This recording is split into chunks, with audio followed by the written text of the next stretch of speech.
दोस्तों यहाँ पे ना एपीएफसी को हम लोग डिकोड करते हैं अब। ठीक है, तो डिकोड करने में क्या है, सबसे पहली चीज सिलेबस क्या होगा, एग्जाम पैटर्न क्या होगा और प्रीवियस ईयर का पेपर मैं आपको दिखाया था। मैंने खुद भी दिया था ये पेपर, हालांकि मेरा नहीं निकला था।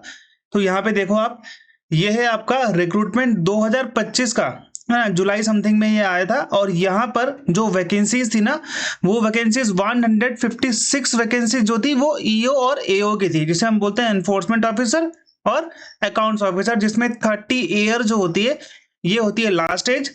प्लस इसमें भी ग्रेजुएशन ही मांगा जाता है, कोई इसमें दिक्कत नहीं है, लेकिन इसका पे लेवल 8 होता है। ओके, पे लेवल 8 होता है, 30 ईयर है यूआर के लिए, जो मैं बोल रहा हूँ आपका ग्रेजुएशन मांगा गया है, कोई दिक्कत नहीं है।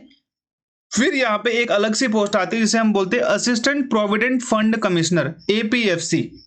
ओके, एपीएफसी होता है, 74 वैकेंसीज थी इसकी ऑल इंडिया, और 74 वैकेंसीज में से इसका पे लेवल 10 है, तो वही 1 लाख समथिंग आपकी सैलरी है।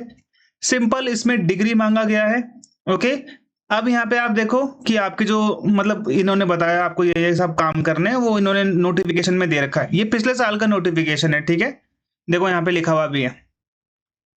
एंड अगर मैं इनका एग्जाम आपको दिखाऊं तो देखो, पहले क्या होता था 2025 से पहले, ये जो ईओ एओ है ना, इसका एग्जाम और एपीएफसी का एग्जाम अलग अलग होता था, है ना। लेकिन अब इन्होंने पिछले बार से क्या करा कि ये जो एग्जाम है दोनों पोस्ट के लिए सेम ही एग्जाम कर दिया। ठीक है, तो यहाँ पे आप ध्यान दो, कॉमन रिक्रूटमेंट टेस्ट बोलते हैं इसको। सिलेबस क्या होगा, देखो 2 घंटे का आपका पेपर होगा, इन्होंने यहाँ पे बताया नहीं कि भाई कितने नंबर का हो, क्या नंबर का हो, इन्होंने बताया नहीं। ये बोला कि भाई ऑब्जेक्टिव टाइप का होगा, मल्टीपल चॉइस होंगे, हर क्वेश्चन के लिए इक्वल मार्क्स आपको दिए जाएंगे, वही 1 मार्क्स का एक क्वेश्चन, सिंपल सी बात है। ठीक है, इंग्लिश हिंदी दोनों में होगा। अब यहाँ पर है आपके लिए नेगेटिव मार्किंग। ओके, तो यहाँ पर 1/3 थी नेगेटिव मार्किंग, ये आप यहाँ पे ध्यान देना। पेपर अभी मैं आपको दिखाऊंगा। अब पेपर क्या आएगा, जनरल इंग्लिश।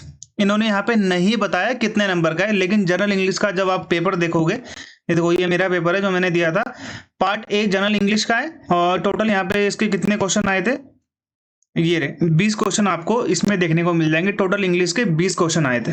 ठीक है, इसके बाद सारे के सारे मिक्स क्वेश्चन आए थे, ये सारे फिक्स नहीं थे।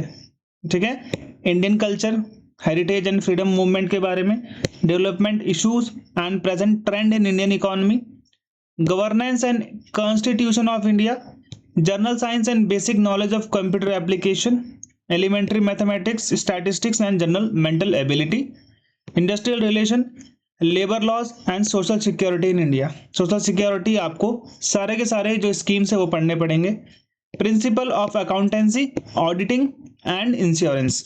ठीक है, ये हो गए आपके सारे के सारे। ये मिक्स आए थे, 5-5, 6-6, 7-7 क्वेश्चन आए थे इन सभी के, लेकिन ये 20 क्वेश्चन थे। देखो यहाँ पे ये आपका आया होम रूल लीग, वही है आपका जो मैंने आपको बताया था, है ना, होम रूल लीग जो आपका ये दिख रहा है, ये वाला Indian culture, heritage and freedom movement, ये वही वाला हेरिटेज के बारे में, मंदिर वंदिर के बारे में आपसे पूछा जाएगा यहाँ पे। ठीक है, एंड यहाँ पे देखो आप, वही है, थोड़ा करंट अफेयर पे ज्यादा फोकस किया था इन्होंने।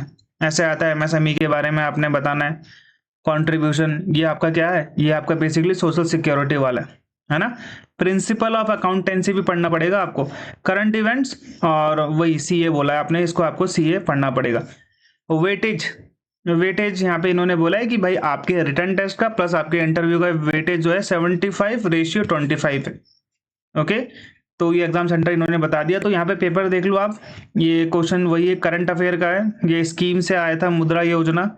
ओके, निष्ठा स्कीम, वही उस टाइम पे करंट अफेयर से रिलेटेड कुछ थे यहाँ पे, तो ये आया हुआ था। चीफ जस्टिस ऑफ इंडिया का आया हुआ है, इलेक्ट्रॉनिक वोटिंग मशीन। ओके, तो ये पूरा का पूरा जो एग्जामिनेशन पेपर है, ये मैं आप लोगों के साथ में सॉल्व करूंगा, आप लोगों को बताऊंगा कैसे कैसे इसका आंसर है। ओके, ये पॉलिटी आप यहाँ पे देखने को मिल रहा है, तो हम लोग इसको सॉल्व भी करेंगे। टोटल 120 क्वेश्चन है, 120 नंबर के, 1/3 नेगेटिव मार्किंग है। ओके, जीएसटी का एक सदस्य इसमें से नहीं होता है, सिंपल सा क्वेश्चन था। ओके, तो यहाँ पे हम लोग इसको समझने वाले हैं नेक्स्ट, और यही पेपर आप अटेम्प्ट भी कर सकते हो, नीचे लिंक मैं आपको दे दूंगा जब मैं ये पेपर बना लूंगा। एंड यस, चैनल को सब्सक्राइब कर दोगे तो आपको आगे भविष्य में सोशल सिक्योरिटी का और मैक्सिमम चीजों को मैं यहाँ पे पढ़ा दूंगा। ठीक है, तो मिलते हैं हमारे नेक्स्ट वीडियो में, तब तक के लिए गुड बाय एंड जय हिंद।